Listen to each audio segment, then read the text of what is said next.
Siempre fui alguien opuesto a lo que podrían llamar aventurero. Prefería solo observar desde lejos, antes de exponerme a los peligros que conlleva salir. Me era más cómodo imaginar las historias antes que vivirlas en carne propia. No fue hasta que cumplí 17 años que surgió una chispa de curiosidad por explorar, impulsada más que nada por el aburrimiento de lo que conocía y hacía. Y justamente perseguí esa chispa junto con mis amigos del colegio. Comenzamos a explorar lugares abandonados cada que salíamos de clases. Fábricas abandonadas, graneros, casas derrumbadas por el tiempo. Todos tenían algo en común. Pasaban desapercibidos del mundo, como si para empezar no existieran. Llegamos a un punto donde había visitado cada lugar de nuestra ciudad. Y entonces, sin saber qué hacer, Marcos tuvo una grandísima idea. Nos contó sobre una isla, la cual le había contado un tío, estaba abandonada. Sería el escenario perfecto, vegetación a lo grande, animales peligrosos y descubrir la razón por la que ese lugar se encontraba sin ningún atisbo de civilización. Suena bien, pero ¿cómo vamos a llegar allá? Le pregunté con cierta incredulidad, más que nada ante la idea de ir a ese lugar sin que nuestros padres lo descubrieran. Conocía a mi madre y estaba seguro de que no me dejaría ir a un lugar solo, y menos sin supervisión de un adulto. Marcos dijo que no debíamos preocuparnos por ello. Él iba a acomodar las cosas para que todos pudiéramos ir sin ningún problema. Así los siguientes días lo veíamos con el tiempo contado, apresurado. Parecía apenas tener tiempo para saludarnos de lejos y continuar con su paso. No fue hasta el viernes que llegó con nosotros para contarnos el plan. Bien, he hablado con mis padres y mi tío. Iremos a trabajar en la costa con él, y a cambio, mi tío nos prestará una lancha para ir. Solo deben decirle a sus padres que iremos a la playa con mi tío para ayudar. Ese mismo día, llegando a casa, lo conversé con mi madre. Al pie de la letra le conté cómo Marcos nos preparó el discurso. Y aunque al principio no parecía del todo convencida, terminó accediendo al verme interesado en trabajar, más al no estar encerrado en mi habitación jugando videojuegos. El día siguiente empaqué mis cosas desde temprano para partir en cuanto salió el sol. En poco tiempo, todos estábamos reunidos en casa de Marcos, esperando que llegara su tío para salir de la ciudad. Una vez nos recogió, nos tomó poco más de una hora en carretera para llegar a la costa donde trabajaba. Ahí realizamos algunas actividades como limpiar y acomodar herramientas de su taller, reparar motores de lancha, así como ayudar en tareas menores. Antes del mediodía, estábamos completamente desocupados. Su tío cumplió con lo prometido, entregándonos las llaves de su lancha. No se vayan a ir tan lejos, los quiero aquí antes del anochecer. ¿Entendido? Apenas terminó sus palabras, nos fuimos corriendo emocionados hacia la lancha.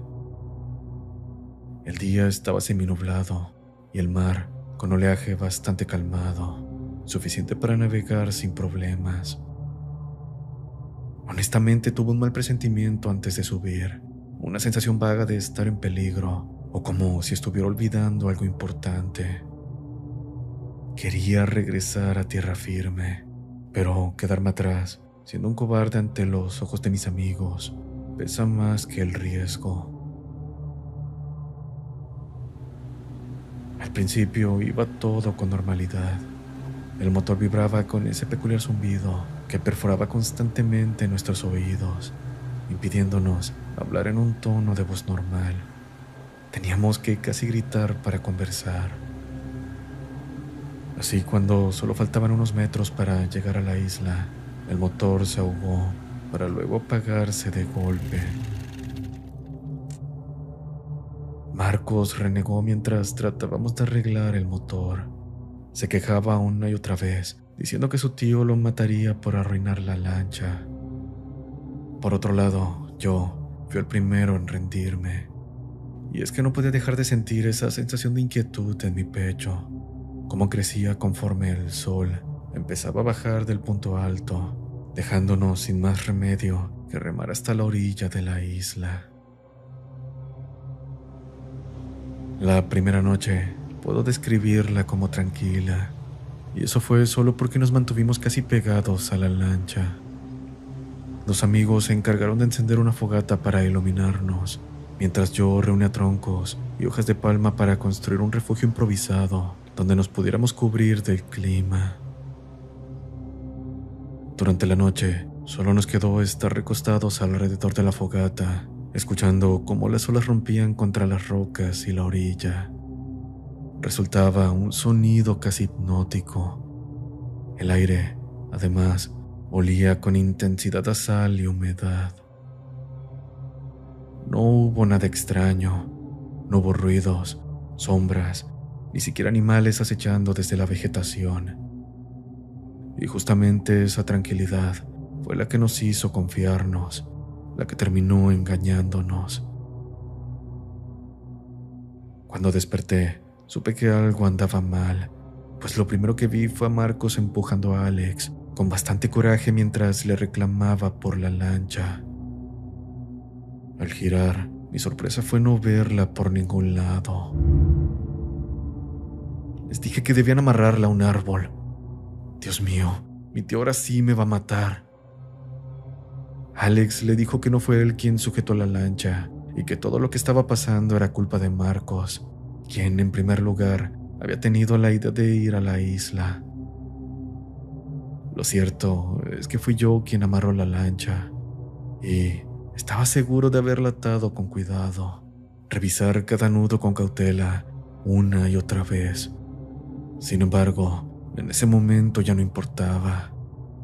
Las cuerdas estaban tiradas en la arena, en un estado como si hubieran sido arrancadas con furia. Me reí incrédulo de ello, a lo que tanto Marcos y Alex solo me veían preocupados en silencio. No sabía qué usar de excusa o justificación. El cansancio, la mala memoria o simplemente el estrés. Independientemente de esto, no importaba. Ya no teníamos forma de salir de ahí, a menos que alguien del exterior fuera a rescatarnos. Pero nadie, ni siquiera el tío de Marcos, sabía con exactitud a cuál de todas las islas nos habíamos acercado. Tardarían días, si no es que semanas, en dar con nosotros. Peor si consideramos la poca eficacia de las autoridades con todos sus estúpidos protocolos. Durante la noche del segundo día, mientras estaba acostado, algo interrumpió mi sueño. El sonido de ramas moviéndose y un objeto pesado arrastrándose por la arena hacia la orilla. Abrí los ojos ligeramente, viendo en la lejanía cómo Alex había construido una balsa a nuestras espaldas. Simplemente no sabía cómo reaccionar. Si fingir seguir durmiendo o levantarme para tratar de dialogar con él respecto a ello. Opté por levantarme sin despertar al resto, mucho menos a Marcos, con quien ya tenía un roce debido al extravío de la lancha. Alex, en cuanto me vio, dio un sobresalto asustado, casi paranoico, sin saber qué decir o utilizar de excusa por la balsa. Deberías venir conmigo. Podemos regresar por el resto. Creo que la balsa puede soportarnos. No te preocupes. Negué con la cabeza. Realmente ya no quería ser un explorador ni arriesgarme a lo desconocido. Solo deseaba que aparecieran los adultos con algún barco o lancha para sacarnos de ahí. Alex, por su lado, continuó empujando la balsa hasta el mar, subiendo finalmente a ella con una pequeña muestra de emoción. Nuevamente el agua se veía tranquila y tenía cierta esperanza en que su idea se podría hacer. Lo vi partir en silencio, remando con palos que talló, y poco a poco se fue alejando de mi vista. Cuando finalmente lo perdí, regresé bajo el refugio para intentar descansar. Horas después, Marcos me despertó furioso preguntando si había visto a Alex, pues a sus palabras desapareció y no había señales suyas. Mentí respondiendo que no, que toda la noche había dormido y no me percaté de su ausencia. El ambiente entre el resto de nosotros se volvió tenso, como si nadie lograra confiar en los demás. Sentía que estaba rodeado de desconocidos. Aún así traté de despejar la mente y sobre todo la tensión. Recolecté frutos y uno que otro pescado de la orilla para compartir con ellos. Sin embargo, antes de que siquiera terminara con mis labores, un grito de emoción por parte de Marcos me aturdió, señalando cómo una balsa era impulsada por las olas hacia nuestra dirección. Como se podrán imaginar, era la balsa hecha por Alex, aunque esta fue la única que llegó a la orilla. Me sentí devastado al comprender lo que seguramente sucedió. Alex no regresó con nosotros y tampoco llegó a la bahía. Se volvió parte del mar, donde los peces lo tratarían mejor que Marcos y el resto de nosotros. Mientras ellos veían la balsa como una señal de esperanza, para mí fue lo contrario, una amenaza de lo que podría pasarme si me atreví a subirme en ella con intención de huir. Entonces, a partir de ese día, le fui prestando más atención a la isla, dándome cuenta de que, de manera muy sutil, esta iba modificando su ambiente, incluyendo la flora y la fauna. La fruta que había recolectado al día siguiente volvía a aparecer en los árboles, en su punto perfecto para consumirse. Cada cierta hora del día, un banco de peces llegaba hasta la orilla, como si de alguna manera la misma los empujara para ser devorados por nosotros. Seguí observando este lugar y sus cambios. Las piedras que servían para romper las olas fuertes cambiaban de lugar cada día, y los caminos que iba marcando sobre los árboles con diferentes símbolos desaparecían por otros sin marcar. Todo en una sola noche. No solo se trataba de cambios, sino que parecía responder o reaccionar a las acciones que realizaba en ella. Llegué a construir una señal de fuego cuando una corriente de viento apareció de la nada, apagándola justo en el momento que estaba encendiendo. Tras eso, cambié la estrategia con piedras en la orilla de la isla, pero tampoco funcionó. La marea aumentó, destruyendo el mensaje de auxilio. Ya no tenía duda alguna. Las cosas no pasaban por cuestiones de azar. La isla nos mantenía cautivos dentro de ella, brindándonos solo lo necesario para sobrevivir. Obviamente fue inevitable perder la cordura como avanzaban los días. Hablaba en voz alta, enfrentando una profunda crisis de negación a mis descubrimientos.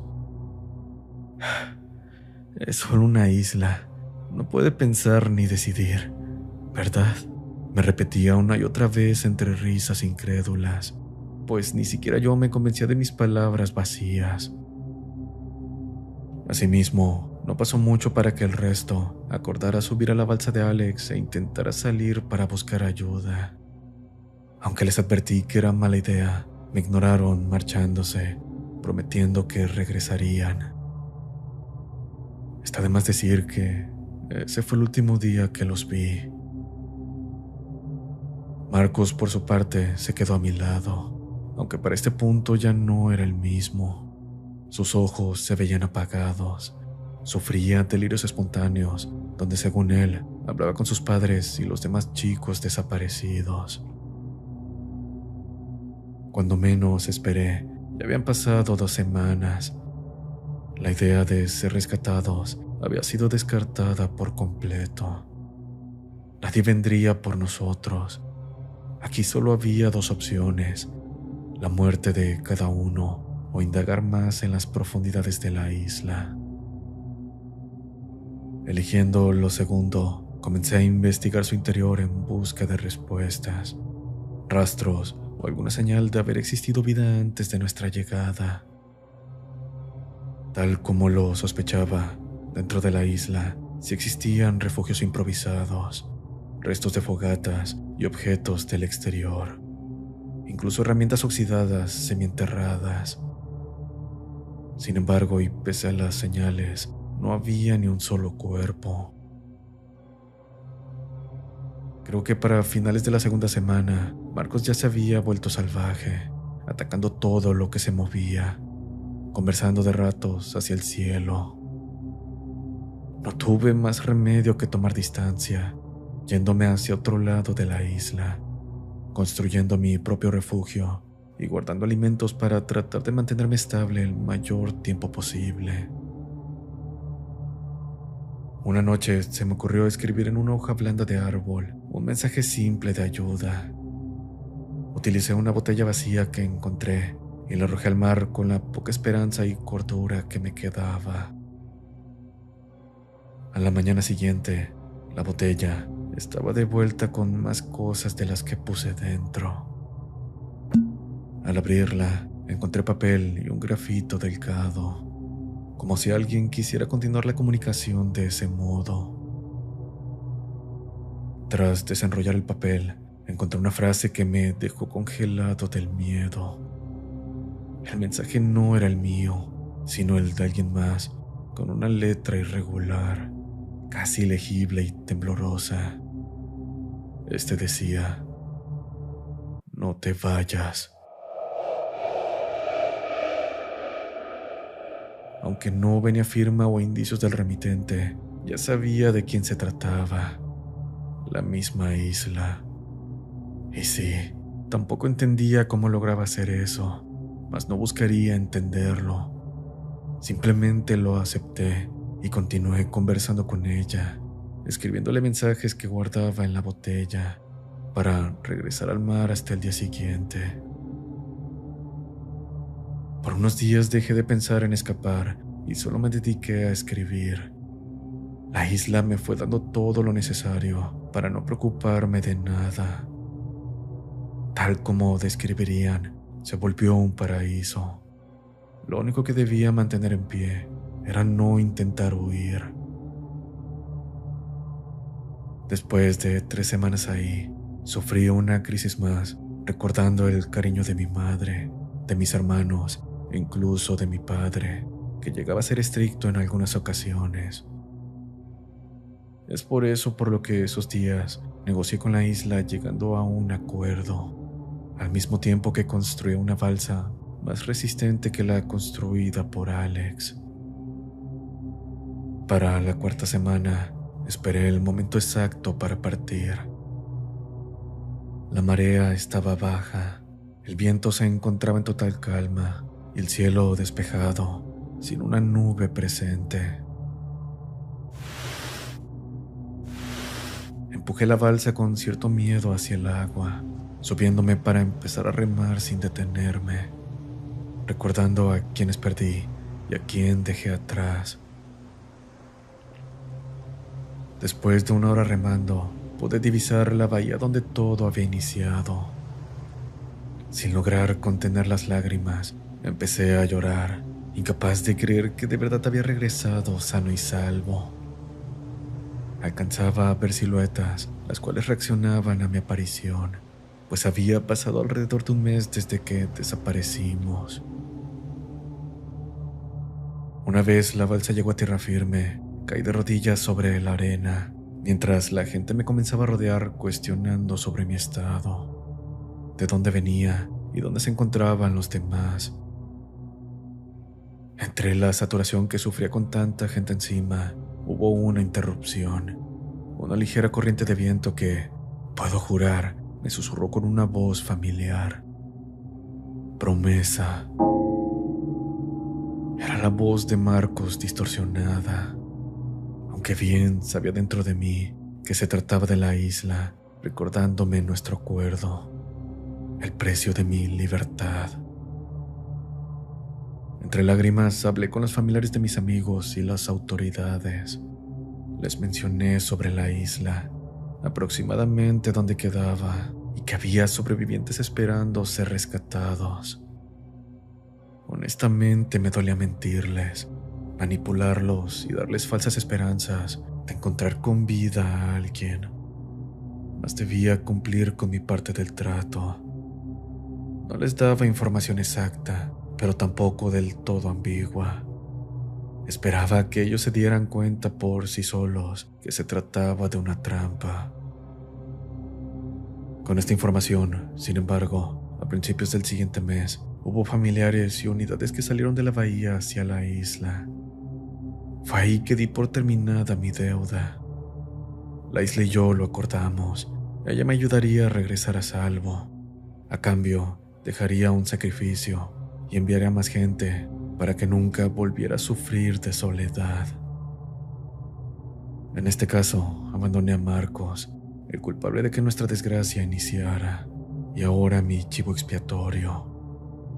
Mas no estaría tanto tiempo solo. Pronto su familia lo acompañaría. Eso sí, le pedí a mi madre mantenerse al margen de seguir apoyando la investigación de los desaparecidos, argumentando cómo me lastimaba recordar o tener cercanía con el caso. Ella siempre me apoyó, llevándome a terapia para superarlo, y además nos mudamos a otra ciudad para comenzar de cero mi vida. Simplemente jamás me permitiría exponerla al infierno que vivía ahí, ni a ella ni a mis hermanos. No hace mucho comencé a ver en las noticias de mi anterior ciudad cómo reportaban el aumento de desapariciones en la bahía y la posible conexión con el caso, pues tanto los familiares y los policías marítimos se encontraban desaparecidos, aumentando así la cantidad de víctimas, o mejor dicho, la población de la isla.